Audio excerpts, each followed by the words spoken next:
So, అంటే దీని చాలా మీద వరకు ఊర్లలో చూస్తూ ఉంటాము. అలాంటి వచ్చేటప్పుడు హ్మ్.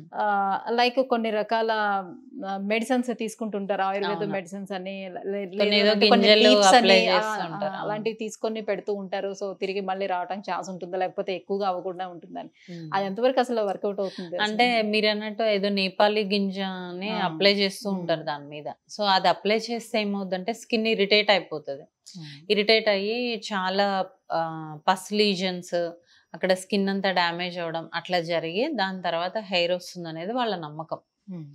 సో, కానీ అలా అలా అప్లై చేయడం వల్ల ఏంటి అదర్ స్కిన్ కండిషన్స్ ఇట్లాంటి ఇరిటెంట్ కాంటాక్ట్ డెర్మటైటిస్‌లు, ఎగ్జిమాలు ఎక్కువగా పస్సున్న లీజన్స్ రావడం, ఇన్ఫెక్షన్స్ ఓకే. రావడం అనేది జరుగుతది. సో, అట్లాంటి రెమెడీస్ ఫాలో అవ్వకుండా ఉంటేనే బెటర్. సో, ఆ ప్లేస్‌లో ఏమైనా ఇరిటేషన్ లైక్ అలాంటిది ఏమైనా ఉంటుందమ్మా? జనరల్‌గా. వాళ్ళకేముండదు. అసిమ్ప్టమాటిక్ ఉండదు. ఇచ్చింగ్ గాని అసలు ఉందని గూడా చాలా మందికి తెలీదు.